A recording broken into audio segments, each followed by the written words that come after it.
Hello there, I'm Razardos, and welcome back, or just plain welcome if it's your first visit, to another episode of Now Playing. This time we are revisiting the Island Sanctuary in Final Fantasy XIV.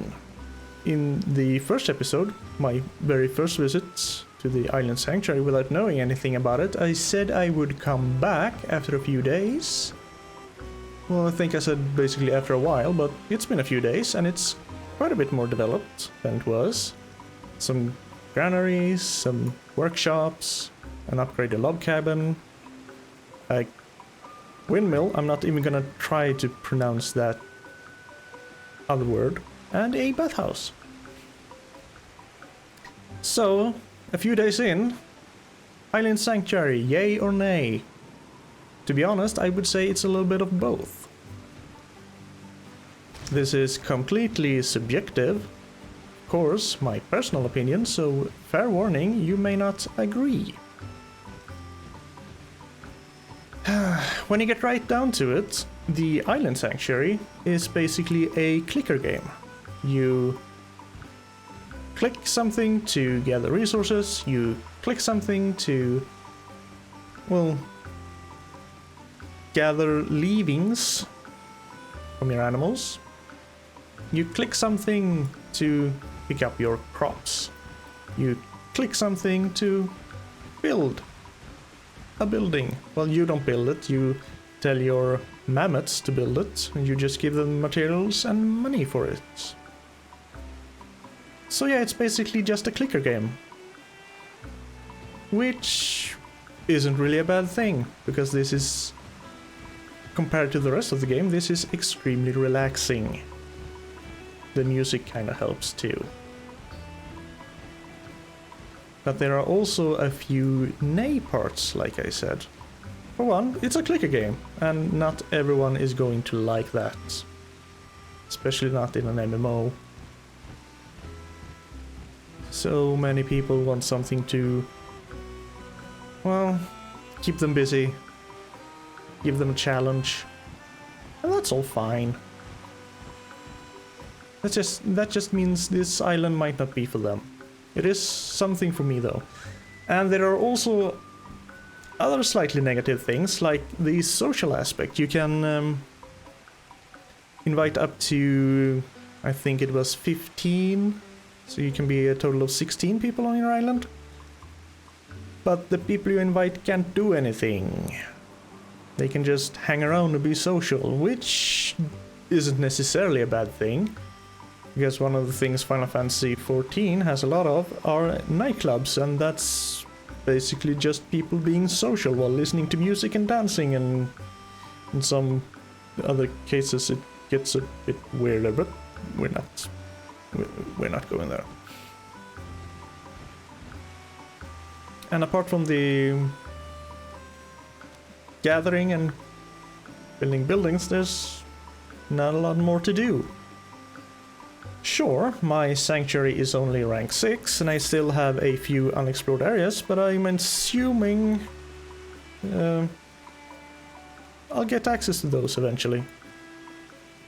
As you can see here, I have a quest I can't do yet, because I'm guessing, well, I'm not guessing, I know that in a rank or two I'll get to build the tools to unlock another part. I'm guessing that's the same with these unexplored areas. So, all in all... Oh, it finally stopped raining. Sweet. All in all, I kinda like the Island Sanctuary. Because it's a very... It's extremely relaxing. And... yeah, I have to... kinda have to draw this comparison to the Harvest Moon games. They are basically the same, you just click something and wait and it happens. And it's the same thing here, it's very time-gated. And sure, you can probably grind up all these thousands of experience by just going out there and gathering a crap ton of materials for 10 experience per gathering. And I know some people probably have already done that, and if that's what you like to do, more power to you. I am, however, a bit worried. Worried that Square Enix won't develop this island anymore after Endwalker. But I guess that's something we'll have to deal with when we get there. And I also wish they could have done, you know, so you could do something when you visit other people's islands. Either, maybe not if... well, I think you can only visit friends and free company members, so... Yeah, maybe you could help with gathering some materials for them. Especially if you have better tools, so you can gather more materials for them. Maybe not too much, but a little bit.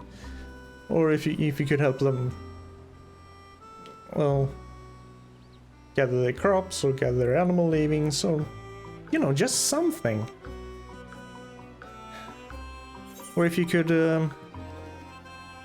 in true Final Fantasy XIV 1.0 fashion, put up a stall and sell some resources to your friends.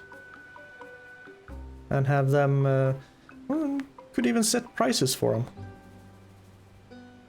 So if you were able to gather some materials they really wanted, you could rip them off if you wanted to. Now, but there are so many...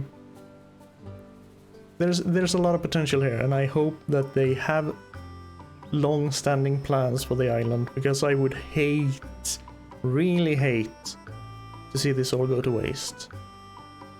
And yes, it's a bit unfortunate that the island shares instant server with housing. So on the really big servers like Balmung, I think I have a character there. My 1.0 character is over there. Those people could have problems getting onto their islands or into their houses. Hopefully they'll fix that as well, but... Anywho, I just wanted to check in again. This will probably be my last video on this, since I don't see anything new really happening. Just leveling up the island, getting a few more tools, gathering a few more resources, and being able to build new things. I'm also kind of sad that you can't well, change the appearance of the buildings a bit more. Because unfortunately, basically every building on every island looks the same. I hope they put something in there, because I want to be able to give my islands a somewhat unique look. The most I've been able to do right now is to, as you can see, well, maybe not. Yeah, up there. My ground is overgrown instead of dirt. I can change those log steps to an incline instead if I want to.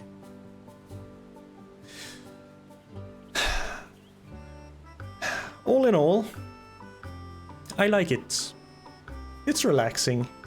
It's something to do when you just want to wind down and not be the warrior of light for a change. And it's completely separate from the rest of the game, so you do not have to fear of missing out whatsoever. My advice, just go at it at your own pace. And relax, have fun, and hope that they expand upon this. Well, that's about it for now. Just wanted to check in again, like I said I would. Thank you for watching, and you take care of yourself now. Bye.